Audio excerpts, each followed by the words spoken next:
Nessa videoaula de hoje, vamos fazer a resolução de questões de direito processual civil ligadas especificamente ao conteúdo da tutela cognitiva do procedimento comum do novo CPC, um pedaço da parte geral e o procedimento comum.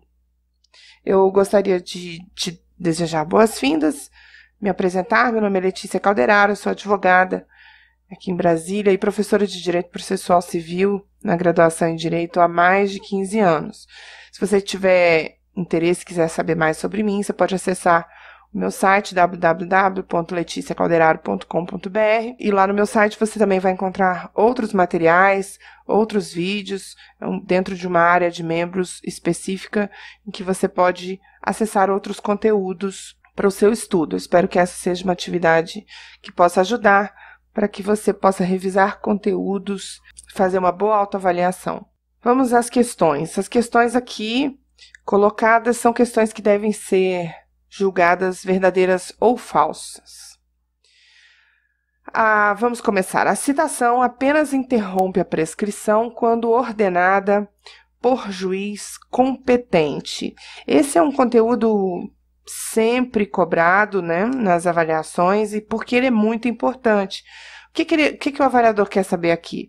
Se você sabe os efeitos da citação válida sobre o processo. Quais são os efeitos da citação válida, né? E é muito importante que você se atente, pois houve uma mudança no novo CPC em relação aos efeitos da citação. Deixou de ser um desses efeitos da citação a prevenção do juízo. No CPC anterior havia este efeito e agora a prevenção do juízo ela é alcançada lá pelo artigo 59 a partir do registro ou da distribuição da petição inicial, ou seja, é um efeito que precede a citação, desde o registro. Aqui, ele está querendo saber sobre o efeito de interrupção da prescrição. E se esse efeito, se ele ocorre mesmo quando é ordenada por um juiz que seja incompetente ou não, ou seja, a citação apenas interrompe a prescrição quando ordenada por juiz competente.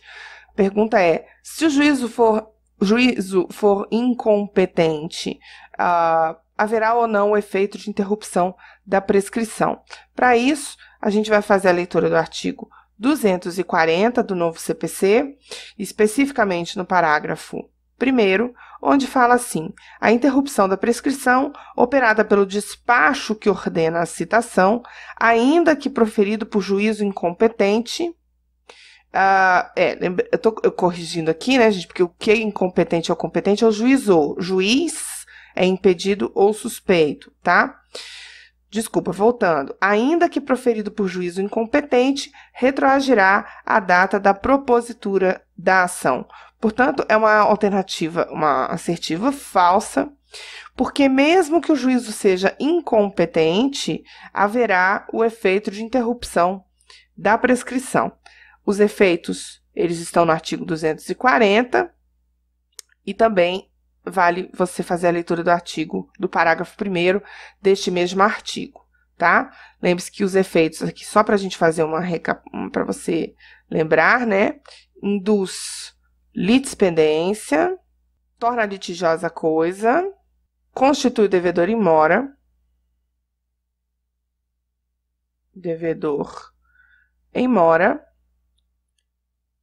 e interrompe a prescrição, tá? Esses são, pelo novo CPC, os 4 efeitos da citação. Lembrando que há aqui esse efeito de interromper a prescrição, ele retroage à data em que houve o despacho, desde que a citação se cumpra dentro de um prazo específico, que todas as providências para que seja cumprida a citação sejam adotadas pelo autor, tá?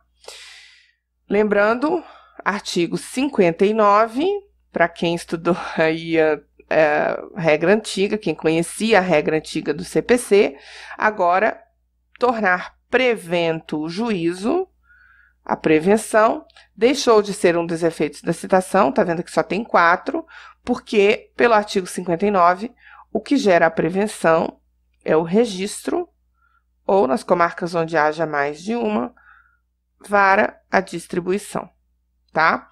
Número 2. A citação será feita pelo correio para qualquer comarca do país, inclusive se o réu for pessoa jurídica de direito público. É verdade que a regra geral para o cumprimento da citação é que ela seja feita pelo correio e para qualquer comarca do país. Essa parte está correta. No entanto, essa é a regra geral, tá? Vou botar aqui um RG. Regra geral. No entanto, existem regras específicas em que a citação deve ser feita por oficial de justiça, ou seja, não poderá ser cumprida pelo correio. Essas hipóteses de exceção, elas estão todas descritas no artigo 247 do novo CPC.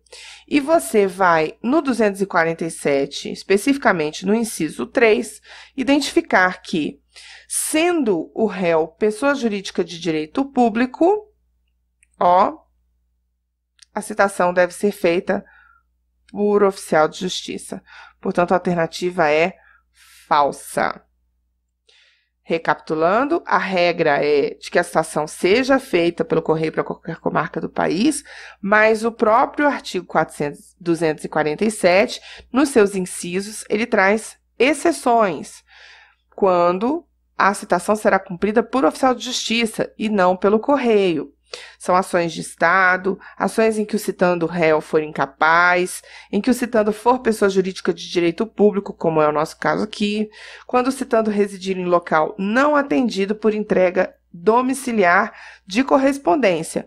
E pode ainda haver, é claro, se houver solicitação justificada do autor, ele também pode ser cumprido, a citação também pode ser cumprida por oficial de justiça. Número 3.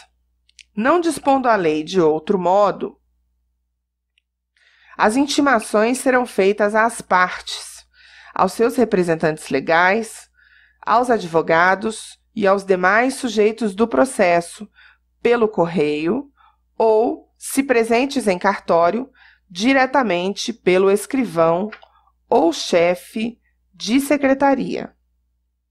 Aqui, a alternativa assertiva deseja saber se você conhece as regras para a realização das intimações. E essa alternativa específica, ela é a literalidade do artigo 274 do novo CPC, em que as intimações serão feitas pelo correio ou também diretamente pelo escrivão. Agora, veja, não se esqueça, para você não se confundir, não dispondo a lei de outro modo, porque, em regra, as intimações são encaminhadas ao advogado eletronicamente, né, pela publicação no jornal eletrônico, no Diário de Justiça eletrônico, que é a regra do artigo 270, em que as intimações realizam-se por meio eletrônico.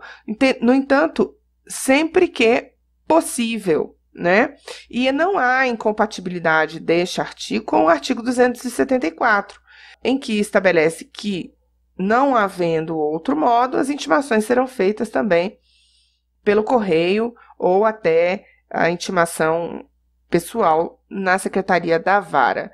É a literalidade do artigo 274. Vamos seguir em frente. Número 4. A impropriedade na fixação do valor da causa pelo autor só poderá ser corrigida pelo juízo se houver requerimento do réu em incidente de impugnação ao valor da causa. O conteúdo trata sobre o valor da causa, né? E a petição inicial exige que, como um requisito da petição inicial, que a toda causa se fixe um valor. O artigo 291,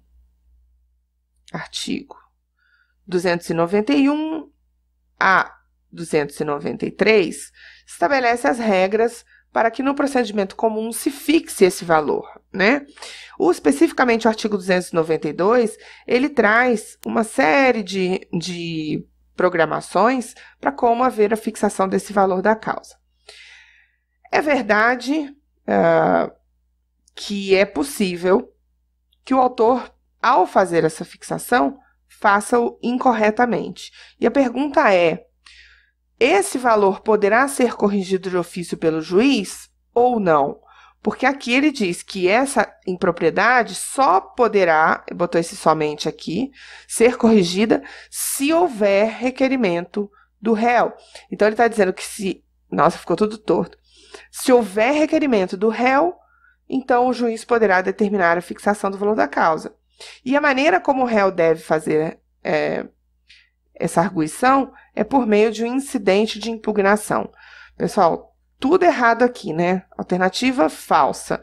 Não é verdade. O novo CPC tratou de corrigir isso perfeitamente. Ele disse o seguinte, artigo 293. O réu poderá impugnar em preliminar de contestação o valor atribuído à causa, sob pena de preclusão, e o juiz decidirá a respeito, impondo, se for o caso, complementação de custas. Então, a maneira do réu se insurgir contra a impropriedade no valor da causa é em preliminar de contestação. Mas há mais erro na alternativa, porque ele diz que o juiz só pode fazer isso somente se houver essa arguição pelo réu, o que também não é verdade, pelo parágrafo 3º do artigo 292, parágrafo 3º, que diz que o juiz corrigirá de ofício e por arbitramento o valor da causa quando verificar que não corresponde ao conteúdo patrimonial em discussão ou proveito econômico perseguido pelo autor, caso em que se procederá ao recolhimento das custas correspondentes. Então, é sim, aliás, é dever do juízo verificar e determinar a correção de ofício, arbitrando ele próprio qual seria o valor adequado com o recolhimento pelo autor da complementação das custas. Portanto, 2 erros relacionados ao valor da causa na mesma questão. Vamos à próxima, número 5. Na ação que tiver por objeto o cumprimento de obrigação em prestações sucessivas, essas serão consideradas incluídas no pedido, independentemente de declaração expressa do autor, e serão incluídas na condenação enquanto durar a obrigação, se o devedor, no curso do processo, deixar de pagá-las e consigná-las. Aqui seria a hipótese de você ter um contrato, né? Vamos colocar aí uma hipótese de um contrato que você tem várias prestações a serem pagas, e é claro que na petição inicial você só tem como fazer a cobrança até aquele momento em que você está ajuizando. Se a pessoa, vamos supor que seja um contrato de locação, se ela permanece no imóvel, então a cada mês, se ele não fizer o pagamento e não consignar esses valores, a cada mês vence uma nova parcela. O que ele está dizendo aqui é que quando houver, né, um objeto, um pedido que seja cumprimento de obrigação em prestações sucessivas, as prestações, né, sucessivas que forem se vencendo no curso do processo, mesmo que não esteja, independentemente de declaração expressa do autor, serão incluídas na condenação, enquanto durar a obrigação, se no curso do processo deixar de pagá-las. Alternativa perfeitamente correta. Ela é a literalidade do artigo 323 do novo CPC. Tá? É uma daquelas hipóteses que a gente considera como pedido implícito. Muito bem, vamos à próxima. Número 6. A incompetência do juízo, independentemente da sua natureza, deve ser arguída pelo réu por meio de exceção de incompetência. Bom, nós sabemos que a incompetência ela pode ser absoluta e pode ser relativa. E o que ele está dizendo aqui é justamente isso. Independentemente da natureza da incompetência, se absoluta ou relativa, o meio que o réu tem, está perguntando aqui, o conteúdo da questão é defesa do réu. O meio que o réu tem para arguir a incompetência do juízo seria a exceção de incompetência. Não, falso. Não existe mais no CPC novo essa figura da exceção de incompetência, que era um incidente apartado da peça da contestação. Agora, seja incompetência absoluta ou relativa, deverá o réu trazer essa questão em preliminar de contestação. Muito bem, a gente pode fazer um acumulado de 2 artigos. Lá no início do CPC, dentro da competência, a gente pode ver o artigo 64, que já lhe dá a resposta. Ó, a incompetência absoluta ou relativa será alegada como preliminar de contestação, já responderia. Mas você, como está um pouco mais avançado, você cumula o artigo 64 com o artigo o 337, que fala da contestação, da defesa, e especificamente nas preliminares. E você vai ver que o inciso 2 do 337 é justamente a incompetência. Incumbe ao réu alegar, antes de discutir o mérito, a incompetência absoluta ou relativa. Portanto, falsa, porque não é esse o mecanismo mais para que se possa arguir a incompetência do juízo. Aliás, quero registrar, exceção de incompetência, na regra antiga, ela também era só para incompetência relativa. De qualquer modo, já estaria errado, até pela regra antiga, essa alternativa. Pela regra nova, ainda mais falsa. 7. A alegação de existência de coisa julgada, convenção de arbitragem e ausência de legitimidade são defesas peremptórias, enquanto a alegação de conexão é meramente dilatória. Veja que o tema aqui é o mesmo, preliminares de contestação, do artigo 337. Coisa julgada, convenção de arbitragem e ilegitimidade das partes, todas elas são causas em que são assuntos, são temas que a gente classifica como impropriedades formais, impropriedades processuais e que são temas a serem trazidos em defesa preliminar dentro da contestação, certo? Agora, o que ele quer dizer é o seguinte: entre as preliminares existem 2 naturezas de preliminar. Existem as preliminares peremptórias e as preliminares dilatórias. As preliminares peremptórias são aquelas que justamente se acolhidas pelo juiz, gerarão a extinção do processo sem resolução, tá? Com fundamento no artigo 485 do novo CPC. Enquanto que uma preliminar dilatória é aquela que não gera a extinção do objeto, e sim a correção, a adequação do vício. Veja como ele diz que é coisa julgada, extingue? Sim. Convenção de arbitragem, se o juiz identificar, extingue? Sim. Ausência de legitimidade, a mesma coisa. São 3 preliminares que, se acolhidas, elas não admitem a correção. Elas geram a consequência da sua declaração, é a extinção do processo, a extinção daquele pedido especificamente. Só lembrando que existe agora no novo CPC uma regra para ilegitimidade passiva que permite, caso o réu conheça aquele que ele entende ser legítimo para figurar no polo passivo, uma possibilidade de substituição do polo passivo. Mas havendo ilegitimidade mesmo, estrito senso, sem alteração, sem substituição de polo passivo, a consequência é a extinção do processo sem resolução de mérito, ou daquele pedido sem resolução de mérito. De fato, a conexão, ela sim é dilatória, porque a conexão, se identificada pelo juiz, ela não vai gerar a extinção do processo, e sim a reunião, a modificação da competência, né? verificação. Se houver arguição, olha, seu juiz, essa ação ela tem pedido ou causa de pedir idêntica a outra ação.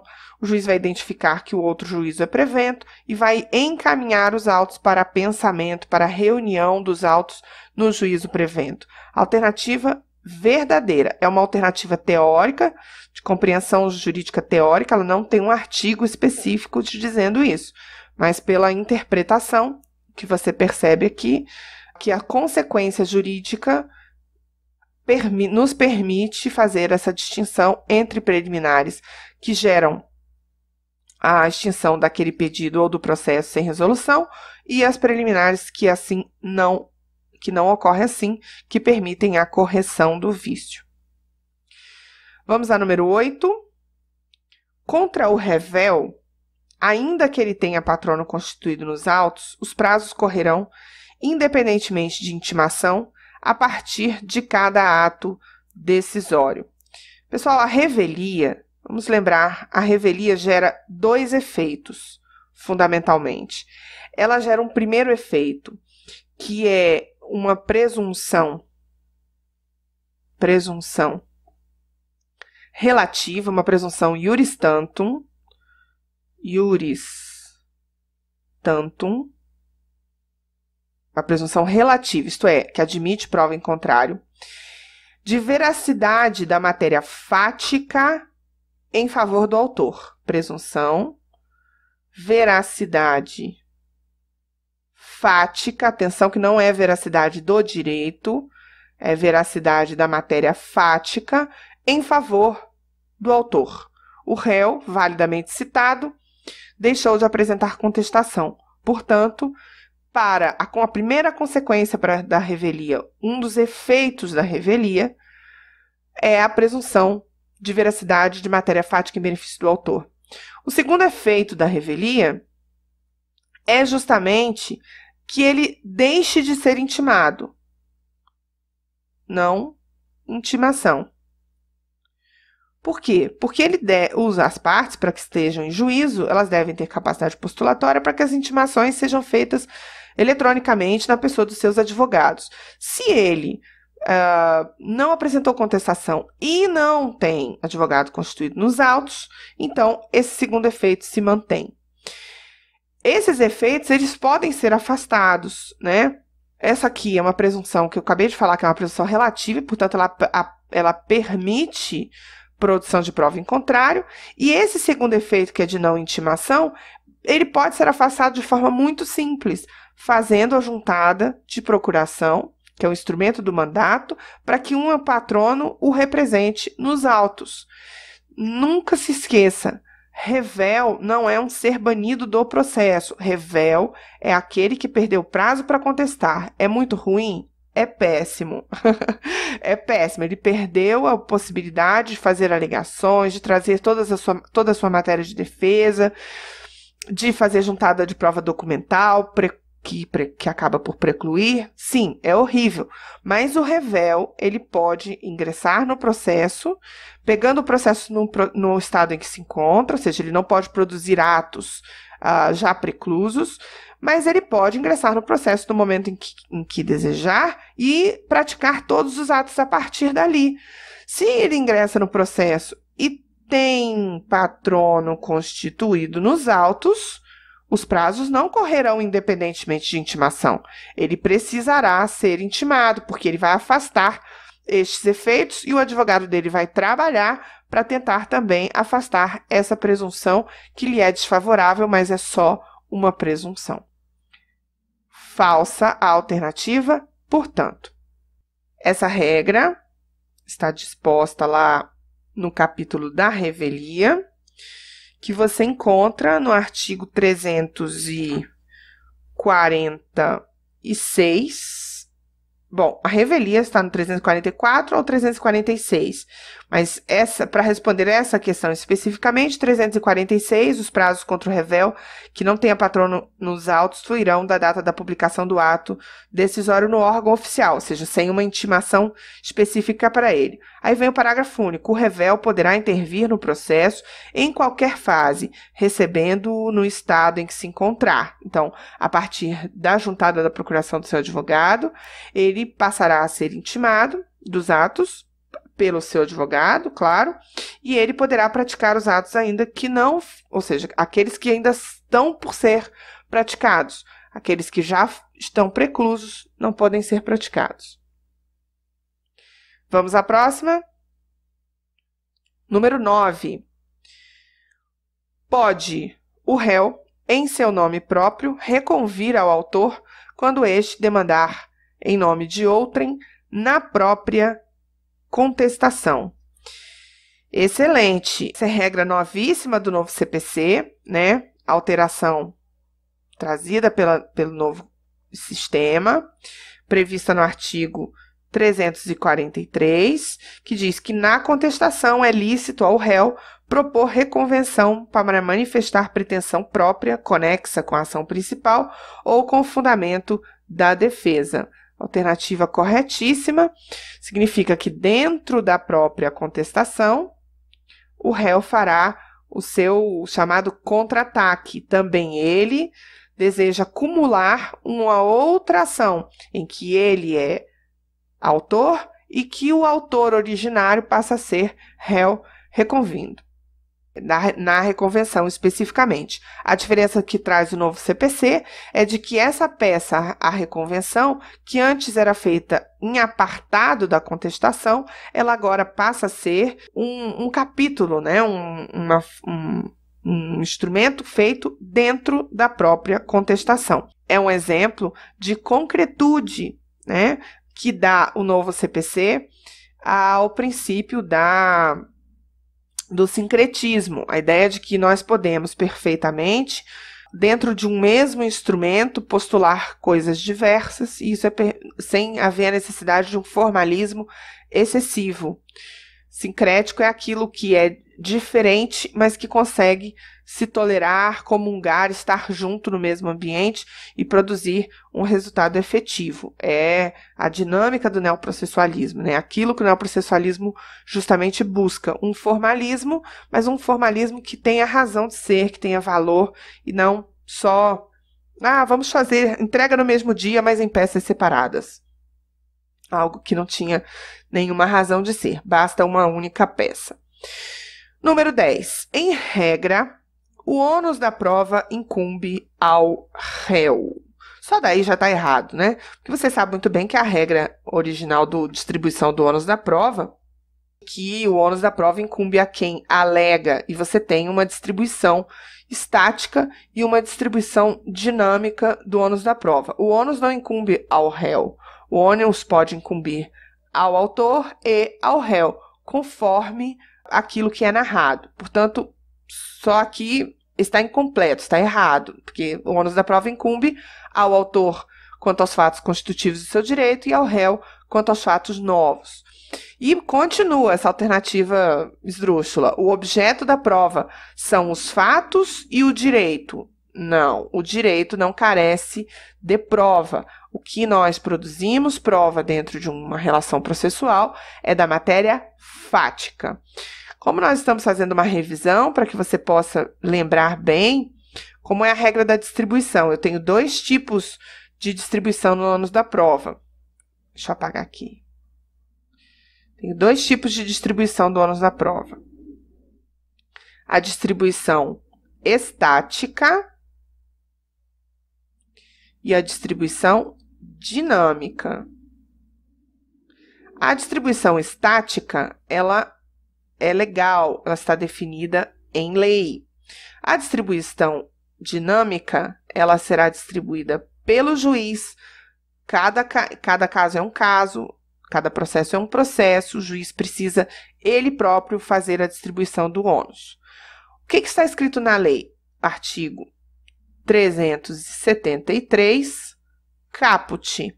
A distribuição incumbe ao autor fazer prova dos fatos constitutivos do seu direito e ao réu fazer prova dos fatos novos, que nós chamamos de fatos impeditivos, modificativos ou extintivos dos direitos do autor, constitutivos para o autor e para o réu os fatos novos, impeditivos, modificativos ou extintivos dos direitos do autor. Constitutivos, tá? Essa é a regra estática, é aquela que vigora se o juiz, até a fase do saneamento, não se pronunciar fazendo a chamada distribuição dinâmica do ônus da prova, que está prevista também no artigo 373, só que no parágrafo 1º.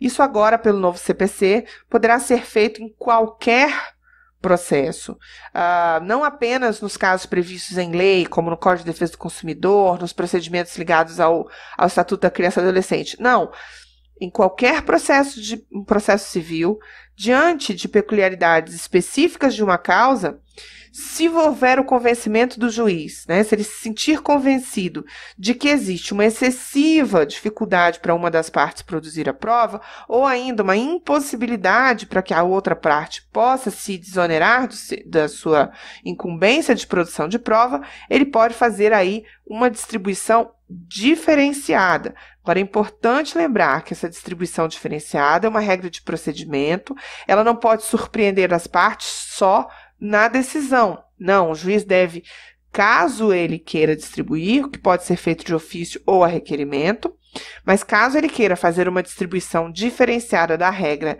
geral, ele deve fazê-lo em tempo num prazo razoável, quanto antes melhor, mas é sabido que o prazo limite seria o saneamento, porque é necessário que se dê às partes a possibilidade de se desonerar dessa distribuição diferenciada.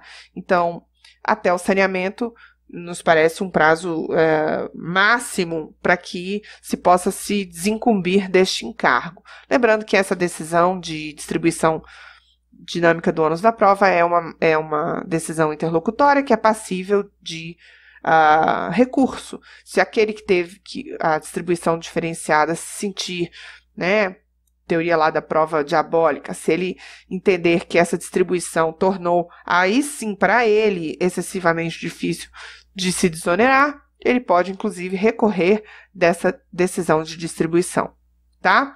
Lembre-se aqui, ó, na hora que eu falei sobre a distribuição, eu falei: coube ao autor fazer prova dos fatos constitutivos e ao réu os fatos novos. O que se faz prova é dos fatos e não do direito. Lembrando que o direito, ele não carece de prova, né? Você não há necessidade de fazer prova da matéria jurídica.